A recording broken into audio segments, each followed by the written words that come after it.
Bismillahirrahmanirrahim. Assalamualaikum warahmatullahi wabarakatuh.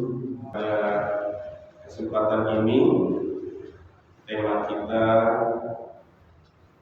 adalah Umatul Fadl dan Al-Quran. Perhatian beliau yang sangat dengan Quran, ya. Sehingga itulah yang bisa kita simpulkan bahwa ternyata apakah yang disembunyikan oleh Umar bin Khattab itu ternyata hatinya yang ternyata bahkan banyak kesamaan, ya, dengan Al-Quran. Sebelum Al-Quran itu diturunkan, ya, Allah menyetujui apa yang ada dalam pikiran Umar bin Khattab. Allah menyamakan, ya, ayat yang turun berikutnya dengan apa yang telah dinyatakan oleh Umar bin Khattab. Nah, itu yang kita ingin dalami dalam kesempatan ini. Sebelumnya sudah kita sampaikan bagaimana ketika Umar bin Khattab pada satu malam beliau bertugas, ya, memantau kota Madinah. Bisa dikatakan beliau hirasah, ya, menjaga malam-malam di Madinah. Nah, satu ketika beliau keluar dari rumahnya di satu malam, kemudian mendapati di satu rumah seorang muslim yang sedang membaca Al-Quran. Nah, ketika itu dia mendengarkan bacaan surat At-Tur, ya, dia merapatkan, dia turun dari keledainya, dia merapatkan dirinya ke dinding, ya, rumah orang tersebut, kemudian mendengarkan bacaan orang tersebut yang ada di dalam ketika membaca surat At-Tur. Nah, bagaimana kemudian, ya, setelah dia mendengar sampai ayat ke-7, ya, surat At-Tur itu, ya, dari A'udzubillahi minasyaitonirrajim. Bismillahirrahmanirrahim. Wat-tur wa kitabim mastur fi raqqin mansyur wal baitil ma'mur was saqfil marfu' wal bahril masjur inna 'adzaba rabbika lawaqi'. Ketika sampai di ayat inna 'adzaba rabbika lawaqi', kemudian Umar bin Khattab bergumam pada dirinya sendiri, ya, mengucapkan ayat yang ke-7 itu, inna adzaba rabbika lawaqi'. Sungguh benar-benar azab Rabbmu itu pasti akan terjadi.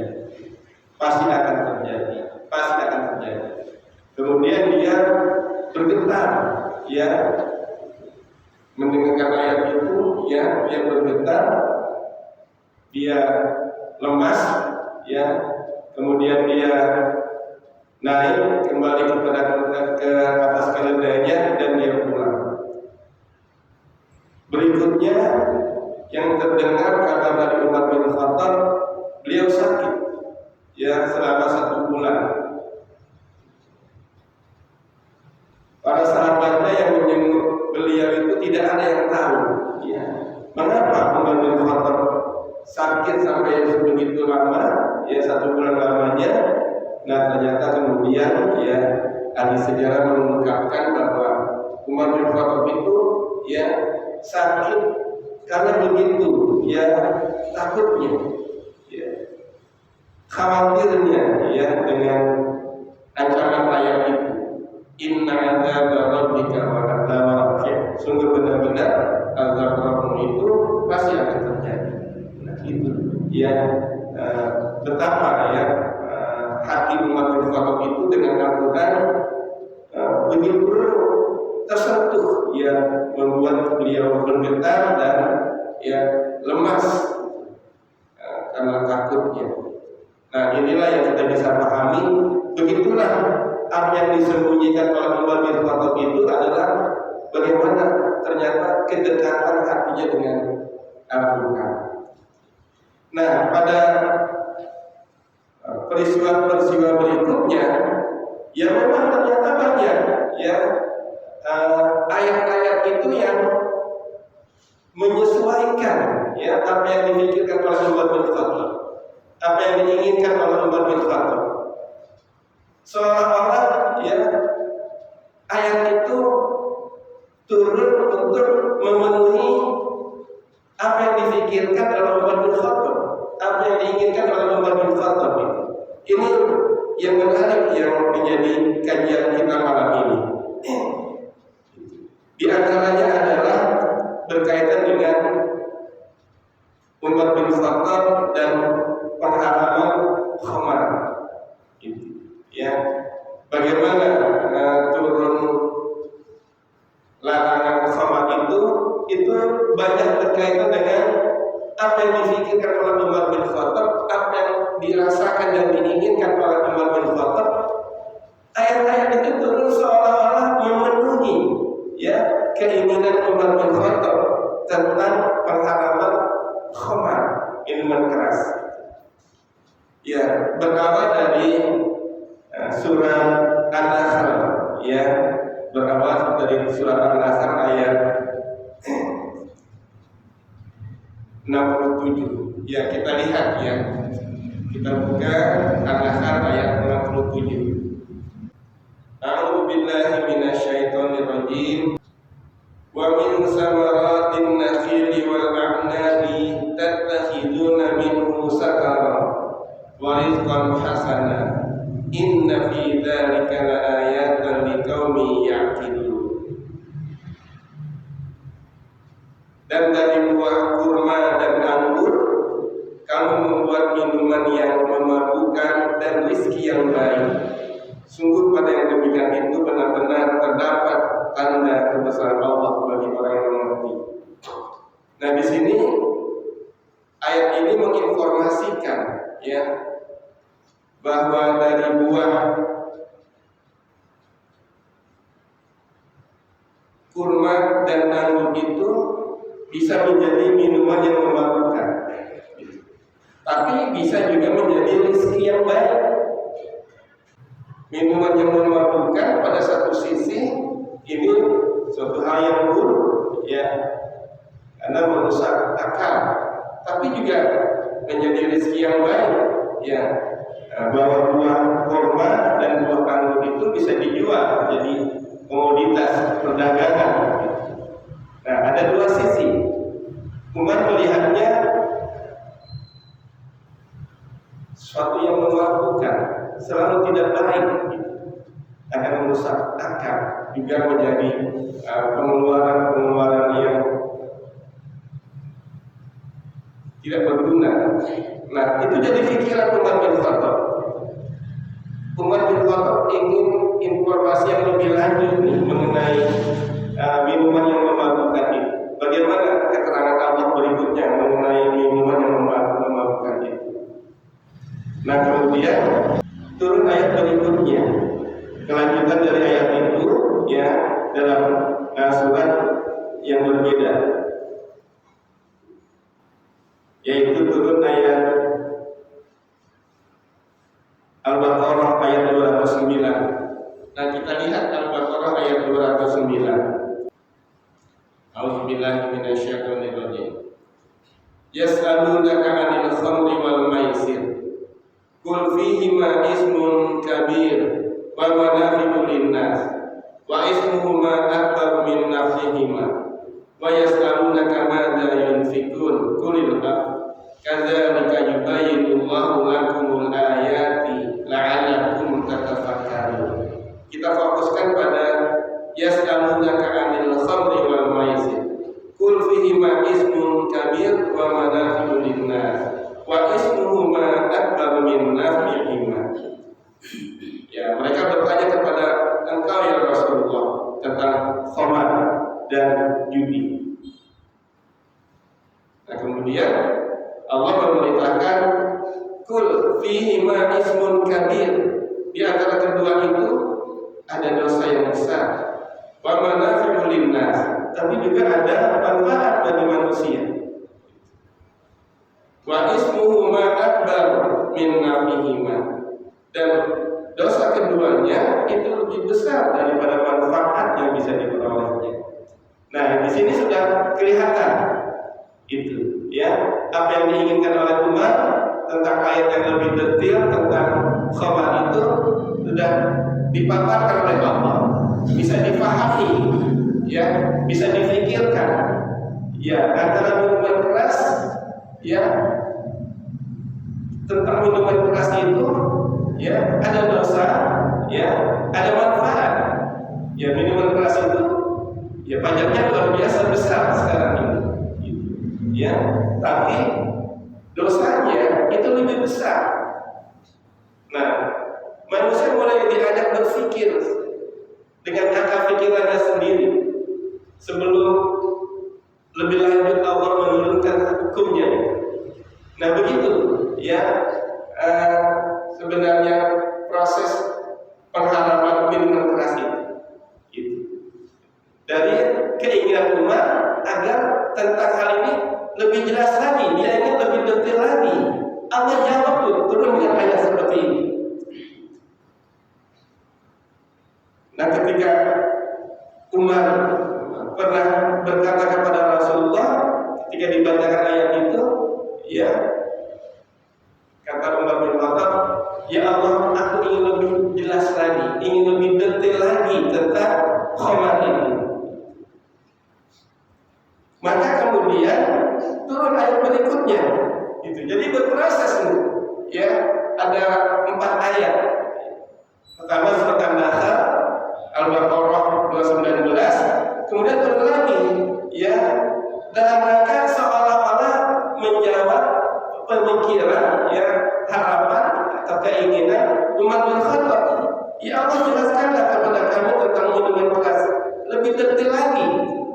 Nah, kemudian ketika turun ayat tadi itu, Rasulullah memanggil Umar, ya Umar, dengarkan ayat yang turun padaku, dibacakan ayat tersebut. Tapi Umar minta, ya Allah, berikan lebih jelas lagi, lebih detail lagi tentang khamar ini.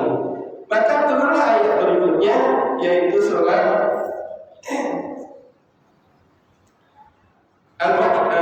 An-Nisa ayat 43.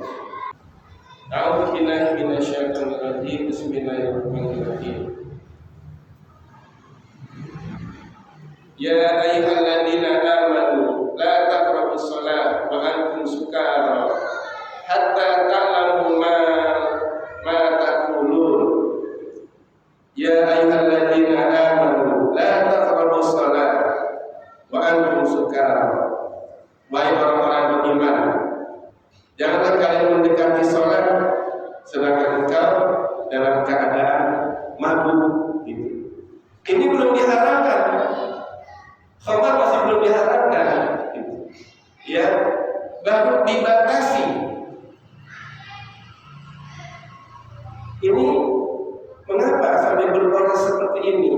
Karena khamar, minuman yang memabukkan itu bagi masyarakat Arab ketika itu, ya, itu sudah budaya yang melekat, kebiasaan yang melekat. Seperti orang Betawi minum teh di waktu pagi dan sore. Kalau nggak minum teh pagi misalnya, itu orang Betawi itu pusing, gitu. Lemes, nggak ada energi. Jadi sudah seperti biasa itu. Pagi, ya, minum teh, ya, sore minum teh lagi, gitu. Orang Quraisy, ya, juga banyak orang Arab yang lain, itu sudah minuman keras itu sudah sangat biasa, kebiasaan. Bahkan mereka itu punya lontong besar itu, yang isinya minuman keras, khamar.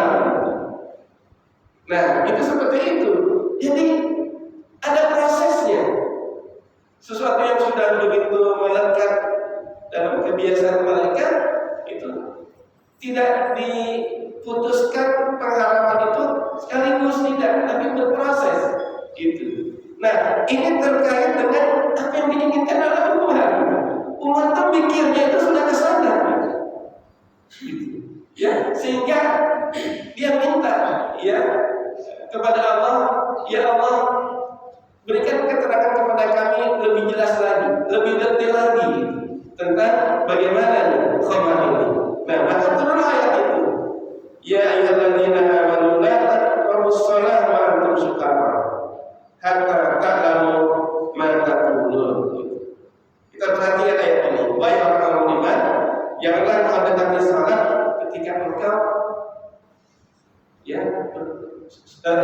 minuman keras ketika engkau salat.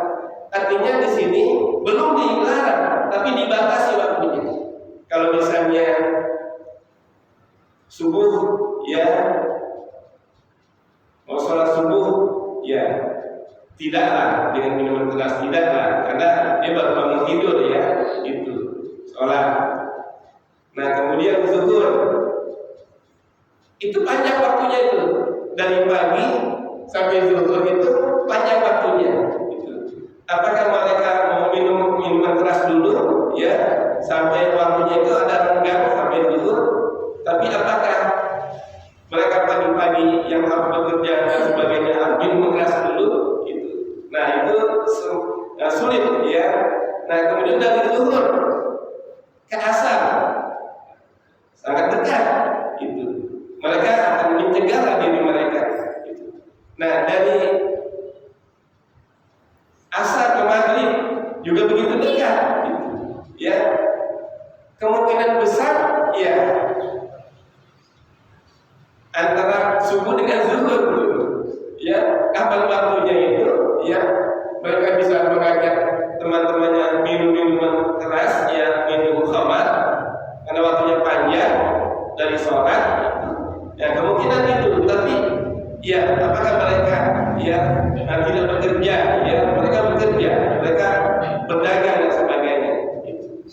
Kemungkinan mereka baru bisa minum habis sholat isya, gitu, ya habis sholat isya. Nah artinya dibikin peluang yang terbatas, gitu. Nah ketika ayat itu turun, Rasulullah memanggil kembali Umar bin Khattab, ya kemudian dibacakan, gitu. Nah kembali Umar bin Khattab itu bertanya, ya Allah, berikanlah keterangan kepada kami tentang ini lebih jelas lagi, lebih detail lagi. Nah setelah itu terakhir baru turun, ya ayat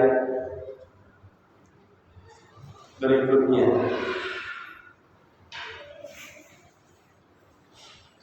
yaitu Al-Maidah 90-91. Ini kan jadi menarik itu, ya turunnya pengharaman khamar itu berproses, gitu.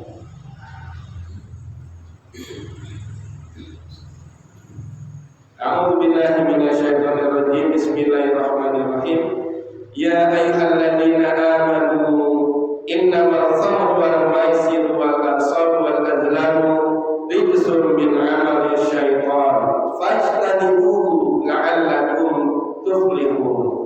Innama yuridu syaitanu ayyuqi'a bainakumul adawata wal baghdha'a fil khamri wal maisir wa yasuddakum an dzikrillah wa 'anis shalah fa hal antum muntahun. Nah, ayat ini memutuskan itu, ya memutuskan pengharaman khamar, gitu. Jadi 4 ayat, An-Nahl, ya, kemudian Al-Baqarah, An-Nisa, Al-Maidah, gitu.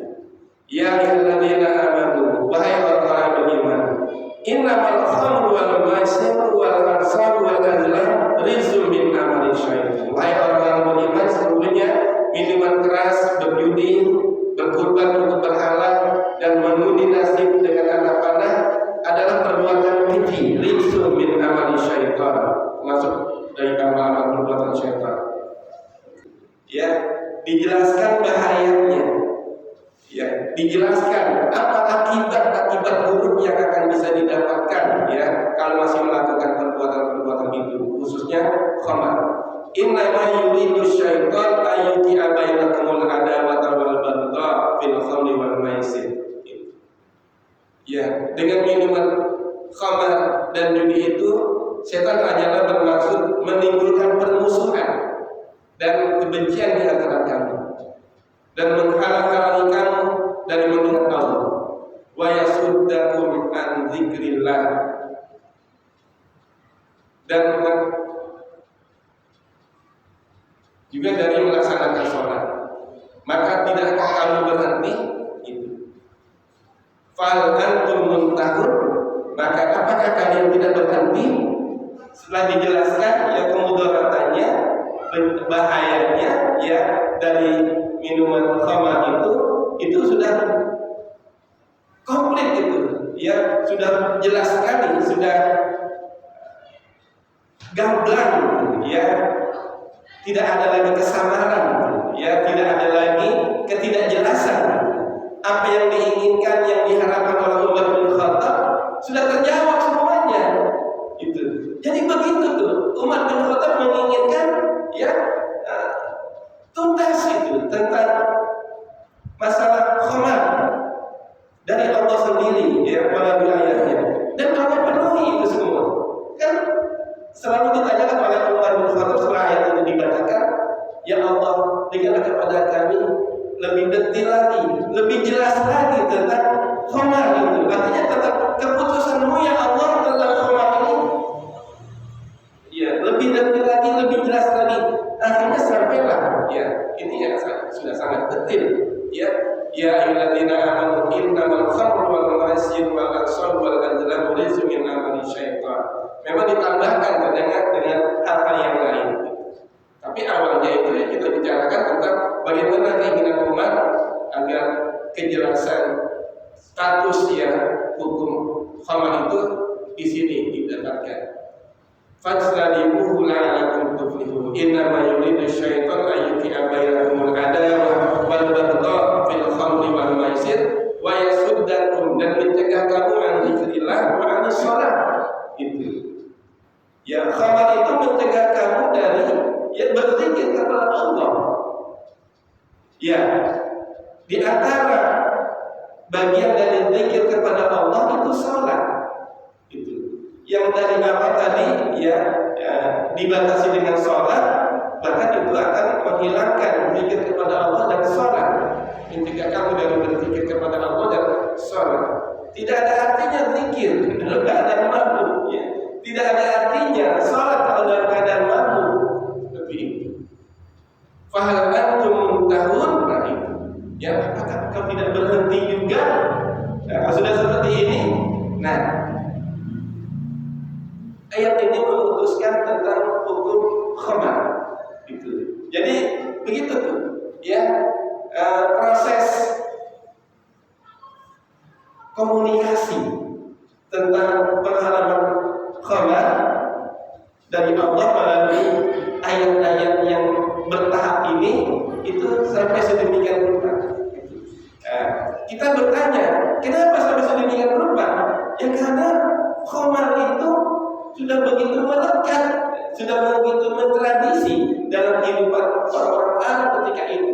Maka untuk mencegahnya, ya harus berproses, harus bertahap gitu, agar bisa diamalkan itu dengan baik, ya, dengan penuh kesadaran, dengan penuh pemahaman, ya, sehingga ya dia mengamalkannya itu dengan penuh kesadaran dan pemahaman. Nah, begitulah kita ya di dalam menjalankan ya Islam itu dengan penuh kesadaran, dengan penuh pemahaman. Sebagai suatu, kalau kita memandangnya tentang pengharaman ini suatu yang menguntungkan, gitu. Suatu yang menghindari kita dari hal yang buruk. Gitu. Maka harus disikapi dengan baik, dengan positif, dan dengan senang. Gitu. Karena begitulah, ya, bahwa syariat Allah, ya, itu hadiah dari Allah, ya, suatu yang menguntungkan kita, ya, berdampak baik kepada kita dan menyelamatkan kita. Itu pada dasarnya itu, ya, kalau kita mau berpikir berpikir merenung tentang syariat Allah itu seperti itu. Gitu. Sehingga ketika kita mengamalkannya, sadar kita, paham kita, pikiran kita menerima, perasaan kita setuju, ya, senang untuk melakukannya. Nah itu, ya. Maka ditumpahkan itu semua, gentong-gentong, tempayan-tempayan, wadah-wadah yang mereka simpan khamar di rumah-rumah mereka itu ditumpahkan, ya, keluar rumah mereka, ke depan halaman rumah mereka. Maka ketika itu jalan-jalan yang ada di sekitar rumah orang-orang kaum muslimin ketika itu basah, ya, gitu, becek gitu, dengan minuman keras, gitu. Sebagai suatu yang rich, ya, amal syaitan. Mereka sudah memikirkannya itu sebagai min amal syaitan, amal perbuatan syaitan yang harus mereka jauhi. Jauhi ini mungkin lebih tegas, ya, lebih jelas daripada yang dilarang, ya. Jauhi sama seperti zina. Jauhi artinya hal-hal yang bisa mendekatkan kepada perbuatan zina, sarana-sarana yang bisa mengantarkan kepada perbuatan zina itu sudah dihindari, sudah dijauhi, sudah ditinggalkan. Apalagi dengan perbuatannya, gitu. Nah, begitu juga nih berkaitan dengan minuman keras, khamar yang merusak akal dan membuang-buang harta, hal yang mendekati ke sana, yang bisa mengarahkan seorang ke sana, ya harus dijauhi. Ya, itu seperti sejalan, ya, dengan yang diturunkan oleh Allah Subhanahu wa taala. Ini luar biasanya, gitu. Bukan hanya dalam hal seperti ini, bukan hanya dalam hal pengharaman, ya, khamar, banyak hal itu yang difikirkan oleh umat, ya, yang dirasakan, ya, yang diinginkan oleh umat, ya, agar seperti ini, maunya agar seperti ini, maunya itu terpenuhi. Allah menyamakan hal seperti ini, ya. Allah memenuhi itu. Ya, ini seolah Allah memuliakan Umar bin Khattab dengan terpenuhinya keinginannya. Gitu. Apa di antaranya itu? Ya, di antaranya seperti Umar menginginkan makam Ibrahim, tempat pijakan Ibrahim ketika membangun Ka'bah itu jadi tempat sholat. Itu dia Allah penuhi. Di antaranya apalagi? Kan banyak orang bertemu, ya, ingin bertemu dengan umat mukminin, ya, istri-istri Rasulullah. Umar itu menginginkan kaum muslimah itu berhijab. Itu terpenuhi. Istri-istri Rasulullah melakukan protes. Apa itu maksudnya? Jadi kehidupan keluarga Rasulullah itu sangat sederhana sekali. Ya, sangat sederhana sekali. Ya, apakah berkaitan dengan uang belanja, kebutuhan ini, kebutuhan itu, ya, seolah-olah para istri Rasulullah minta ditambah uang belanjanya, gitu. Karena memang sangat sederhana sekali. Itu. Nah, itu apa yang dilakukan mereka itu para umat menyaksikan itu. Sampai umat menasihati mereka, mendatangi mereka. Janganlah kalian seperti itu. Gitu. Kalau Allah misalnya mengendaki akan mengganti kalian, ya, menjadi istri beliau, ya, Allah akan carikan yang lebih baik dari kalian. Ya, kita harus memandangnya bahwa para istri Rasulullah itu kaum muslimin biasa, gitu. Dia mendapatkan kemuliaan dari Allah seperti itu, sehingga manusiawi seperti itu, gitu. Sehingga sebelum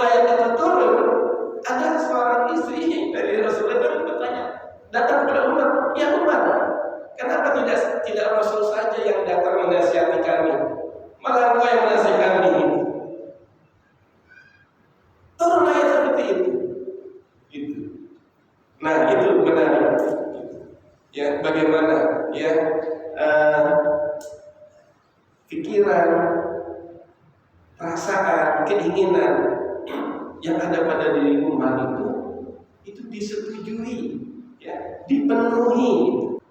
Ini yang saya pahami,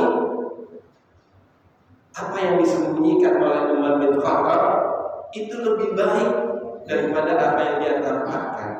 Ya, berbeda dengan kebanyakan orang yang menampak-nampakkan, membagus-baguskan penampilannya, pembicaraannya dan sebagainya, itu hanya sebagai pencitraan. Apa yang ada di hatinya, apa yang ada di pikiran di dalam dirinya, bisa jadi itu lebih buruk dari yang ditampakkan. Wallahu a'lam. Demikian yang bisa kita sampaikan pada kesempatan malam ini, ya.